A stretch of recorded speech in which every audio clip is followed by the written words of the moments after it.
Jack Dorsey vibe coded a new app 2 months ago, and now that app is instrumental in toppling the Nepalese government. Yes, you've been hearing about the protests in Nepal, and they are using an app called BitChat. Also, isn't this what DAOs should have been doing this whole time? Let's kick it off.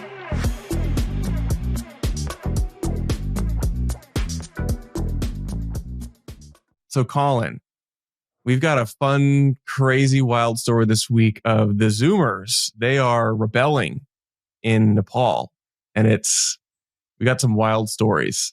Yeah, and just an incredible intersection of a lot of different things here. You've got BitChat, which is like this mesh network messaging app that uses Bluetooth, can also use Nostr, but for the purposes of Nepal and these protests, they needed the Bluetooth messaging. You've got Discord and apparently votes for the new prime minister or leader. I'm not sure if it's a prime minister in Nepal or what it is, but happening on Discord.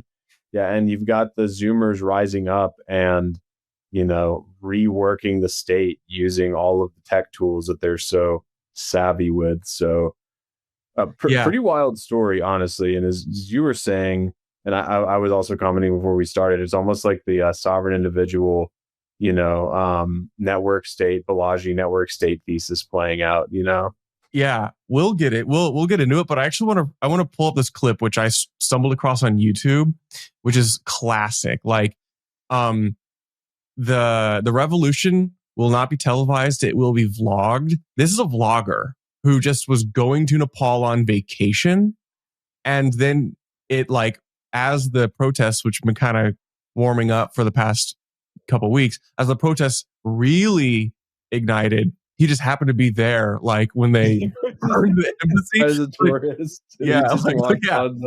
So for some context, that building that you're seeing in the back, like that's the parliamentary building that was set completely ablaze. Yeah. So like imagine you're just walking onto Capitol Hill, and like the House of Representatives is just on fire. Anyway. Yeah. All right. Yeah. So so it's like crazy to like see vloggers do this, and it's like in classic vlogger format. Like they do the quick cuts at the beginning, and they're like, "Oh no," and then it gets into the actual story. But it's some crazy stuff. The whole building is burned through. Fuck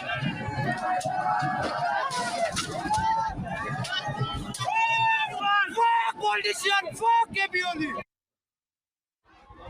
Isn't that classic? It cuts to, for the listener, it's like, it starts with shit literally hitting the fan, and then cuts to 6 hours earlier. And it's like classic vlogger style. Like we are getting firsthand accounts of people who, like, this guy did not, apparently, because I watched the whole thing, he didn't I watched his previous videos, he didn't come to cover the protests. He just was touring Nepal as a travel vlogger and ended up being in the middle of this. And this is a good setting to give, because this is each major revolution that happens in the world is increasingly online. And we wrote about this as it pertains to Bitcoin adjacent stuff this yesterday in the newsletter, where Jack Dorsey this summer vibe coded an app mostly, which he calls BitChat, which produces a mesh network. And this app basically lets people communicate without having to go through their centralized internet service provider, like your Cox or your Comcast.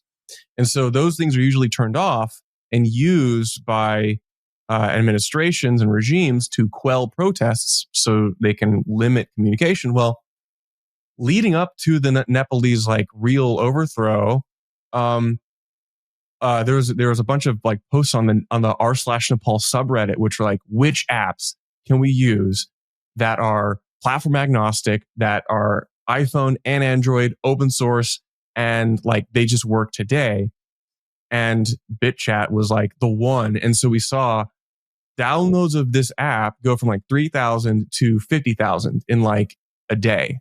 Yeah, and let's maybe give some context for why that happened, though, because part of the reason why the protests were sparked to begin with, and you mentioned, Charlie, that it was kind of a slow burn, hence why this travel vlogger could just go to Nepal for his latest video series and then just find himself, enmeshed in the nationwide government takeover or government ouster. But so on September 4th, the government of Nepal ordered the shutdown of 26 social media platforms. This included Facebook, X, LinkedIn, YouTube, Reddit, Signal, Snapchat. And I'm reading this currently from Wikipedia. Quote here: the registration requirement had been they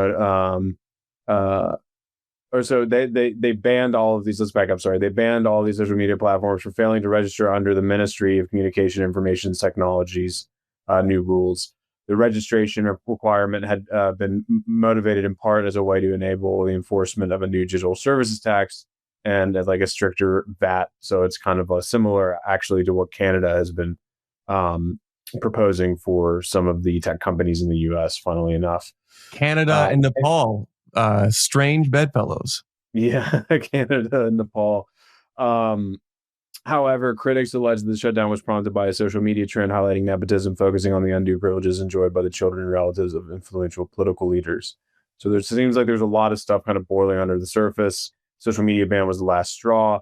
And where do you go when you can't use any of the usual apps? Well, it turns out that you can use a very obscure app called BitChat, as Charlie was just saying. So Jack Dorsey coded the Apple instance of this, right? And then Calais, I believe, the synonymous notable Bitcoin privacy developer, anonymous privacy developer out of Europe, did the Android instance of it. And I have a note here from Javier Bastardo from his Forbes reporting on this. According to Calais' own X post, the app saw 48,000 downloads on September 8th from Nepal alone, which represented more than 38% of total installs at the time. That's the largest contingent of users. The second largest comes from Indonesia, also seeing some political strife, which has 11,300 downloads. So just to recap, all of social media shut down. BitChat allows these people to communicate without relying on the internet, and to just really hammer that point home. Like, I have my phone, Charlie has his phone. We are in, I don't know what the range is. It's pretty modest. It's not crazy. It's more than you'd think, but it's like... It depends. Like, how far does your Wi-Fi signal work? Or if you've got AirPods in, how far can you go from your phone? And it depends on if you're walking through a house or if you're just like on open land. Like, that's like maybe max 30 meters. Yeah. Right? Like something like that. But anyway, I have BitChat. Charlie has BitChat. We connect using our Bluetooth to each other's devices. Now we can message each other. And then so each of our phones acts as a node within the mesh network, and we can connect to different users. And that's how you expand access to it. So mesh networks are typically used for like kind of very stripped down basic levels of communication, right? You can use them for there are other ways to do it where you can basically set up like kind of small radio networks, right? One of I don't know if it's still active, but Locamesh in Venezuela, Randy Brito is running that for a while.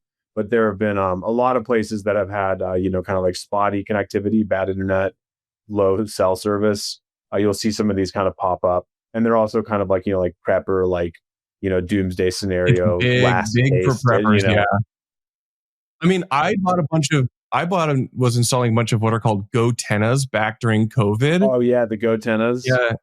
So like mesh network's not a new concept. Like, this is a thing that a lot of the freedom and like cypherpunk movement people really wanted, because you got this big problem of Bitcoin has to operate on really centralized rails. That is your ISP. And while that's relatively free in the United States, like other countries literally has a playbook, turn off the internet. Like, like this is a thing you always read in the news, and they can turn it off. They can turn off certain social medias or whatever. And so like, it's funny because like, so the mesh network thing is not new. A lot of us have like experimented or thought or listened or like learned a bit about it, but mesh networks really rely on network effects. So it's like less about whether you've got the optimal antenna system or the perfect like cryptography or the perfect UI app design. like the most important thing is that more people use it, because mesh networks historically have almost always been limited by just like the fact that they even are adopted in the first place. Like, and so when you have viral sensations such as BitChat, 50,000 people in Nepal, a bunch of Zoomers with their phones, like this can now actually be an instrumental censorship resistant communications network. And it's especially in an urban setting, right? Yeah, urban setting. You have all those bodies packed in, you can create pretty strong links. Yeah. And this is super cool because we don't talk about it as much on this show, but like this is really, really close proximity to Bitcoin, notwithstanding just the fact that it's Jack Dorsey, like the biggest Bitcoin guy besides Michael Saylor, who made this app on a weekend, actually, back in July. So like this app doesn't just work as a mesh network. It also can plug into Nostr, which is a social network, which kind of has this like relays, which power the network. It's a little clunkier, but it's like theoretically more censorship resistant as a like communications platform.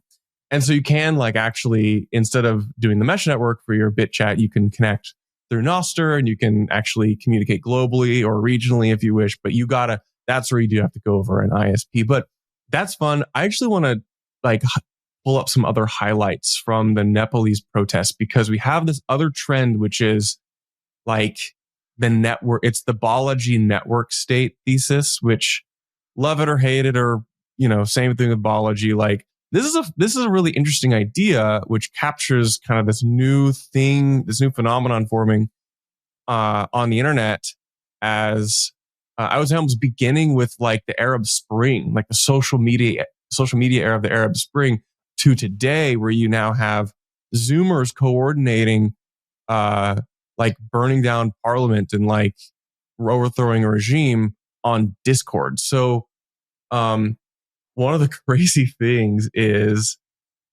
I'm going to share my screen here. There's this tweet, this is true. So if you're going to overthrow a government or a regime, you have to figure out who takes the place of this like regime. And when you don't have like people appointed to like run polling stations, or it's not really necessarily like like an actual, junta or militia, which does it, which kind of self-appoints the next dictator. This is this open question crowdsourcing the next leader of the country. And what they did is they used Discord for all the NFT or crypto degens out there. You know what this is? It's like a communications app. They just held a big Discord chat, and they put up a Discord poll where the people in the Discord actually voted for someone. And what's crazy is the military and police who are on the ground in Nepal appear to actually be upholding the results of this Discord poll. Like, unreal. So they straight up unreal held a Discord poll. It's like, if you're listening, it's like if you go into Discord and you join like a giant chat room, a video chat, it's like all the people's like cartoon avatars, and they're like, they're moderators and they're admins, and they're like, okay, everybody, poll closes at midnight. This is like some dude with like an anime chick avatar with just like some massive sword and like big titties or something. He's like, well, I don't know about his economic policies actually. One of the avatars is a One Piece avatar for any of the hardcore anime fans, which is like one of the longest running young teen avatar, young teen anime movie. Yeah. Anyway, it's like it's hilarious to watch this. There's an unverified video, which I won't play, of one guy who says he's one of the Discord moderators on the server, in a police getup, going through the crowd and telling people what to do. So your Discord mod is now has real power in the real world. That's the thing. The Discord aspect of this to me is very fascinating, just for the fact that every revolution ends up imposing its own form of tyranny. Obviously, there's a sliding scale. Sometimes that tyranny is literally like slaughtering millions in the streets, or sometimes it's imposing a softer form of tyranny in terms of speech or other things like that, right?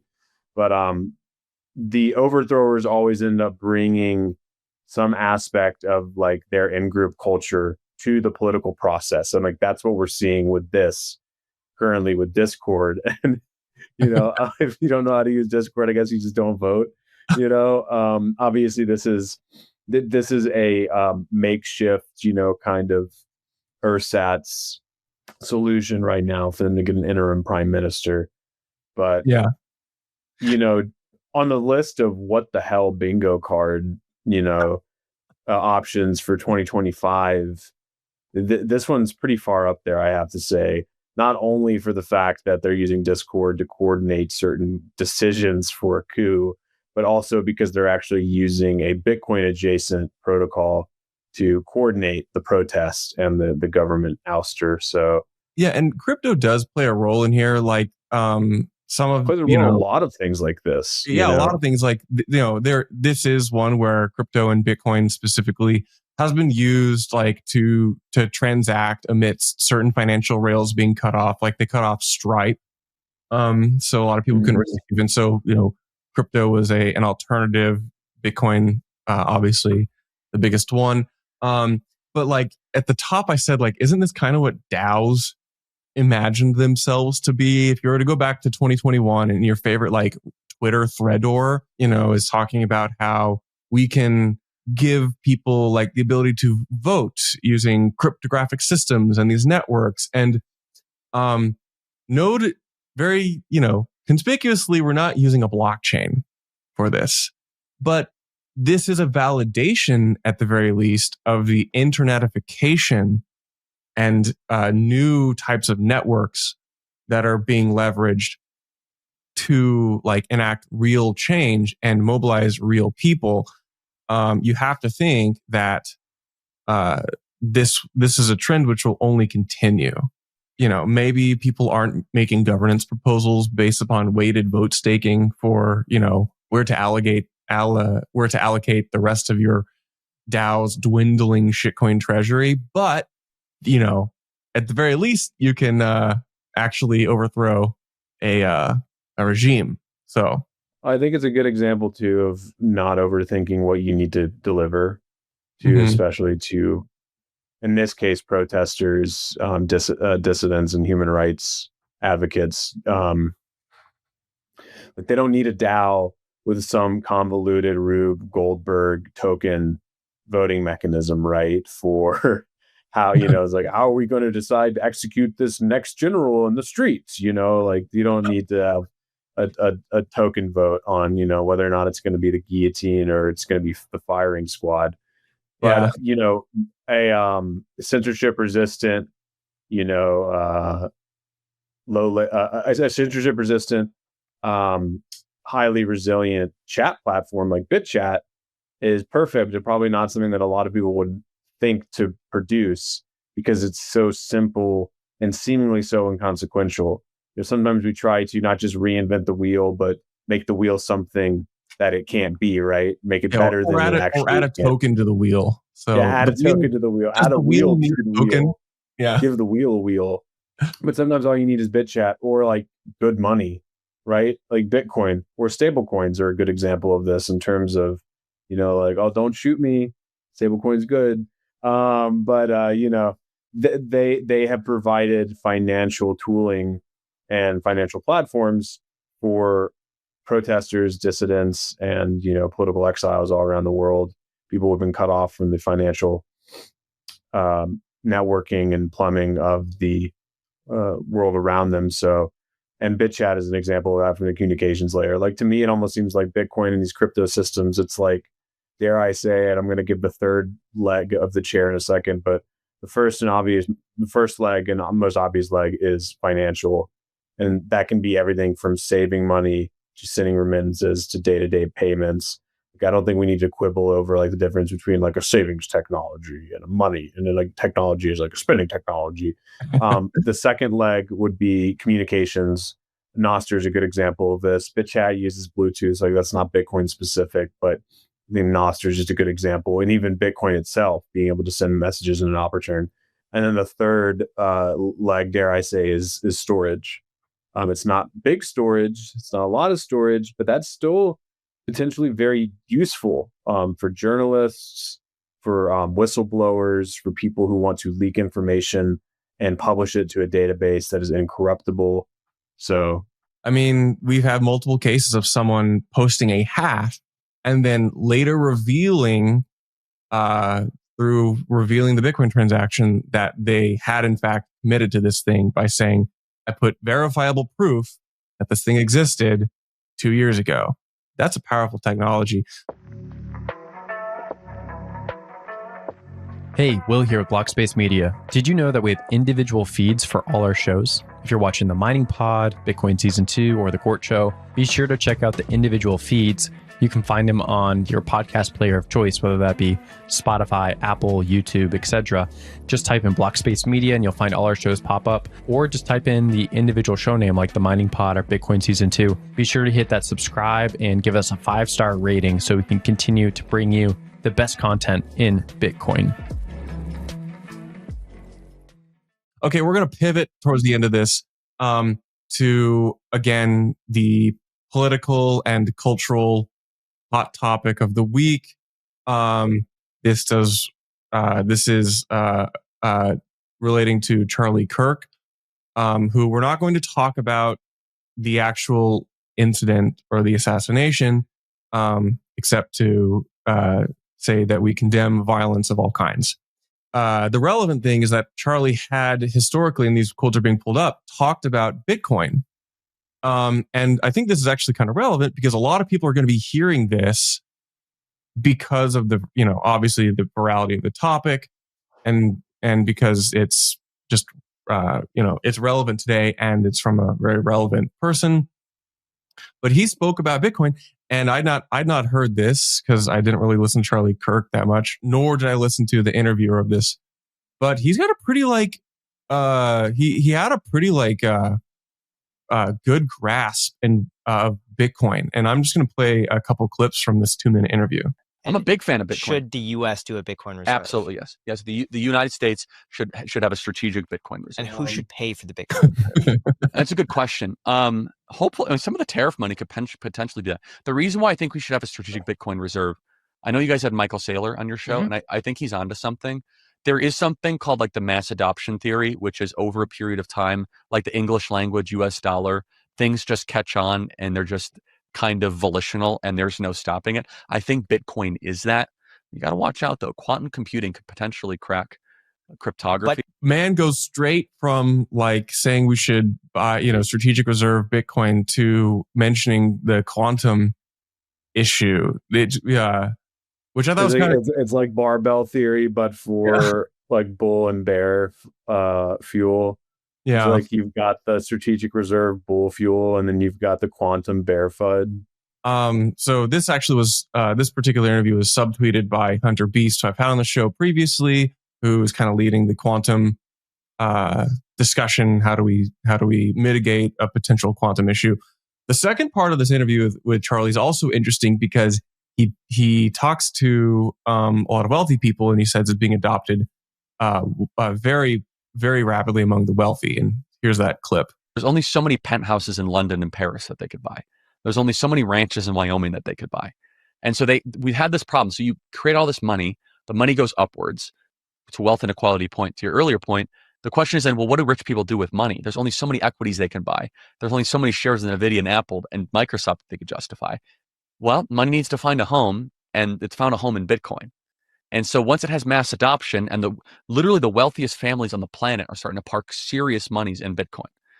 And because it's scarce, it's easy to transfer, and it's just a winner. Sometimes there's a mass adoption and it just rises to the surface. And I think Bitcoin is that. That is a clip that a lot of people are going to hear, due to everybody pulling up old Charlie quotes. So, and I think it goes to show you how many proponents Bitcoin has kind of behind the scenes. They're just not as rabid, or dogged as some of the maximalists who kind of make it their entire business. I didn't know that at all about Charlie. Pretty interesting, well articulated, a few things there. I think though, going back to like the quantum thing, like everything's kind of screwed. We're going to have to revamp security for everything on the internet once that happens. So like Bitcoin is the last of our worries. But overall, like it's really interesting to hear. I think you're right. That's going to probably become one of those posthumous viral videos. But our heart goes out to the Kirk family, and as Charlie said, goes without saying, but we condemn acts of violence like that. It's very sad, and to me, it's just not to go too much on a tangent, but it's just, to me, it shows that we're at a very sad and critical juncture in our nation's development. Political violence is creeping back into the fray, and it's popular with some people, is the thing that worries me. But we won't spend too much time on that. Yeah, we'll have to wait for a bear market when we lose things to talk about, and we have to get super political and reorient ourselves on one of the extreme spectrums. Yeah, it's still unclear which extreme direction we'll take, during next which bear market, but that's for another time. Thank you, listener, for tuning into Bitcoin Season 2. Catch us on all social media platforms, and see you next week.